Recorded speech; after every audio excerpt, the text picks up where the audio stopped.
Hi guys, well if you're looking at me again, the chances are you've got something wrong with your generator. So today we're going to be changing the starter. Now if you're in the unfortunate enough position that your generator doesn't slide out or you can't lift it up high enough to get the cover off, then you're going to have to drop it down and get it out. So what I'm going to do here is a step-by-step walkthrough, what to disconnect, how to safely lower it down, get it away from the RV, take the top off and change the starter motor. Coming right up.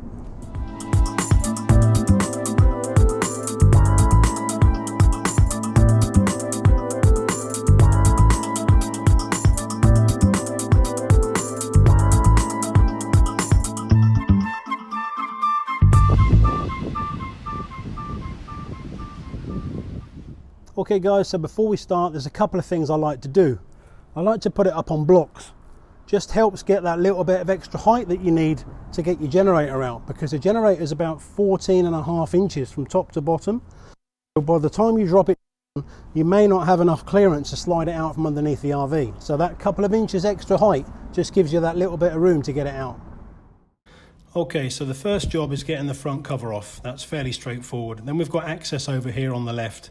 This is the remote switch. Just go ahead and unplug that. And now we're going to disconnect the live off the solenoid. Now be very gentle with this.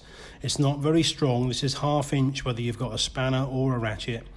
Now, if you didn't want to disconnect your battery for any reason from the house, because you were maybe wanted to leave power on inside, be aware when you remove this plug now, this cable now, it's going to be live. So we need to get this wrapped up as soon as possible. I wanted to demonstrate what would happen here, so we're going to wrap it up with electrical tape. You could disconnect the battery, of course, that would be the smart thing to do, but if you want to leave the house on for any reason, and maybe you're dropping the generator out for a few days to do some work on it. So if you are, make sure this gets wrapped up as soon as possible, because if this touches earth or the chassis, you're going to get fireworks. And then once you're happy that's all taped up and no parts of it are showing, we can go ahead and poke that big thick cable and the remote wire cable through the grommet on the side. It's a little bit fiddly, a little bit tight, but push them both out clear of the generator. So next we're underneath the RV now. We need to remove the exhaust. This is again a 1/2 inch spanner. It's a bit tight in there, but just undo the 2 nuts a little way. As soon as that bracket drops down like that, you can just go ahead and just lower the exhaust down. Now if it's attached at the front like mine is, again just take the bracket off, and once you've cleared the exhaust out of the way, you can go underneath and start on the cables. Okay, so there's a few cables to undo down here. The first thing we're going to do is snip some of these zip ties to free everything up, because it's all nice and tightly compact at the moment for travel. We need to get it a little bit free, so cut those off, make sure the cables all separate. And the first thing we're going to do is clamp up the fuel hose and disconnect the fuel line. Now I'm just about to touch it now. That one that I just touched there, I've got hold of it now. If you don't have a set of clamps like this, don't worry, you can just use a simple vice grips. But if you are going to use vice grips, because they're a little bit sharp, make sure you put either some cloth or something around there to not damage the pipe, and then just pop it off, and that's your fuel pipe off out the way. I like to get these out of the way now. I'm tucking them up behind the generator, so as when I put it back in, it doesn't get caught. Now we're going to drop this big fat cable down, and this one is going to stay connected, oddly enough. This is long enough that when we drop the generator to the ground, we don't have to take this off. There's enough room there for us to slide it out and leave it connected. However, the one I just pointed to there, this is the earth cable. This does need to come off. It's 1/2 inch again. It goes all the way through to the inside, so just undo it gently.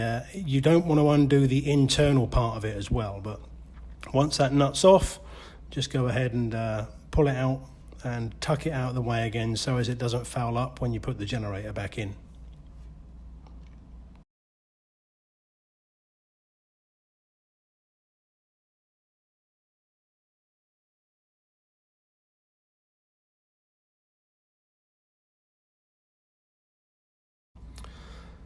Okay, so now we can go ahead and get our floor jack and get that in position. But before we jack it up, I like to take just a blank piece of wood and place it on top, just so as we don't damage the underneath of the generator.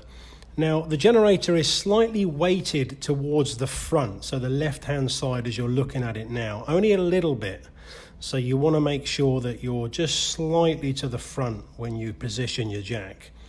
And then we've got, just take the tension like I just did there, and then we've got basically 8 bolts, 2 on each corner. I'll show you underneath in a minute the 2 at the back, but they're all the same. There's just 9/16 bolts to take off. Like I say, there's 8 of them, 2 on each corner. Just make sure that the jack doesn't drop down like it did there a little bit, and then if you want, just for extra safety, just place some pieces of wood underneath just in case. It's not wise to lay underneath the generator while you're doing this, but you know, you're in that proximity. And all I'm doing now is I'm just loosening them off with the hand ratchet before I'd use the electric gun. So I'll dive underneath now and show you the two bolts that are at the back, but they're just the same as the ones at the front. It's just a location. So once they come out, then the generator's free. So just put the blocks on the right hand side. I've got 3 now on each side. So what we'll end up doing once I get these 2 last bolts out, we'll now lower the generator down very slowly onto these blocks.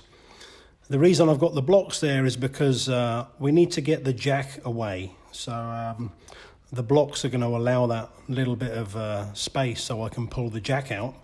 And then I have a large lever bar which I'll end up using just to lift up the generator a little bit at a time and remove a block at a time until I can get down the generator down onto the floor. When you're using the lever bar though, what you want to be careful of is that you don't just push the lever bar into the bottom of the generator. I'm still using that same piece of wood that I had on the jack as a comfort zone between the lever bar and the bottom of the generator.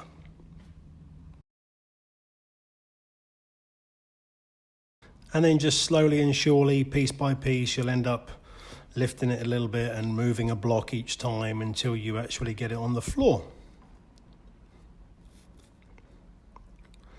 I can't actually get the lever bar all the way to the rear, so I'm struggling a little bit there, but I kneel on it in the end and it lifts it up enough. Obviously, it would be helpful if you had another person to give you a hand while you were doing this part. The generator is fairly heavy and a bit cumbersome to move around. And the reason I'm putting the lever bar just there is because there is a piece of 1 inch by 1 inch angle along the front, so I'm not actually digging into the underneath of the generator, I'm just on that angle piece, so that's quite safe. And we just get the last piece of wood out and now it's on the floor. Now we can just drag it like a dead body out from underneath the RV, and you notice that I'm not dragging this along the concrete or the tarmac. I'm actually on some plastic flooring, so it might be nice if you used a piece of wood, like a sheet of wood, so nothing gets damaged underneath. And finally, there it is, exhibit number A, out in the sunshine. So just 4 hex 40 bolts to take off, and the cover just lifts off. Once the cover's off, you can see all the brains of the outfit, and there, what I'm just pointing at now, is the starter. It's 3 bolts, that one there, which is the live cable, and then 2 bolts there, 1 and 2, and it just pops off, and the other one just fits straight on. Now, while we've got it off, obviously it's a good idea to give it a clean, get rid of any stones and dust and everything, and give it a wipe down. You know, you don't drop these out of an RV very often, so it's a good opportunity to just look over it and make sure it all looks okay. Like I say, give it a clean before you put it back in. And then just pop the cover back on and put the 4, they were Torx 40, sorry, not Hex 40. Put the Torx 40s back in, 1 in each corner, tighten them up, and then you're good to wrestle it back underneath the RV again.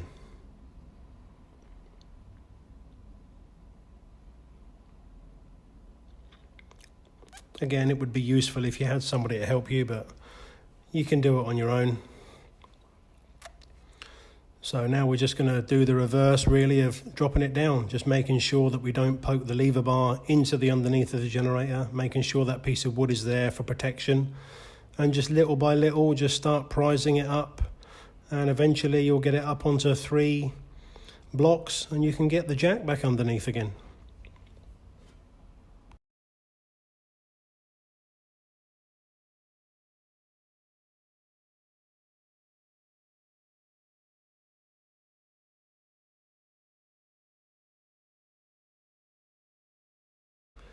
So once you slide the jack into place, just remembering to use the piece of wood, of course, and the balance again is still going to be slightly towards the front. So once the jack's in place, we can just jack it up, making sure it's inside the cradle of the RV. You'll see there's some angle hanging down, one in each corner, and it needs to go up carefully inside that cradle. And it's a good opportunity now to look underneath and make sure you're not fouling up on anything. No cables or anything, and of course some fancy legwork going on now, so you know, who needs an assistant? And then we can just start lining up the holes and going round and getting the bolts in, 2 in each corner. Of course, if you've made it this far through the video and you're still watching, then it would be a great opportunity for me to ask you to like the video and please subscribe to support the channel. We intend on making lots more videos to help out wherever we can, and this would probably cost you in the region of about maybe $1,000 or $1,200 in a shop if you had to do it, whereas you could do it on your own 2 hours one sunny afternoon, and the starter motor is about $150 or so. So as you can see, the generator's back in its rightful place. I'm just going around and checking the bolts are nice and tight and making sure I'm happy. Okay, well, if you've made it this far in the video, you're probably bored of seeing me crawl around on the floor already. So you're probably okay to go ahead and hook it back up yourself. Remember, you've got a fuel line, an earth cable, the live that comes in here with a tape around it. Be careful of that one. And then the remote connector. Well, if you feel ready to take on more challenges, I'll put a link in the description below how to change the fuel pump and the fuel filter.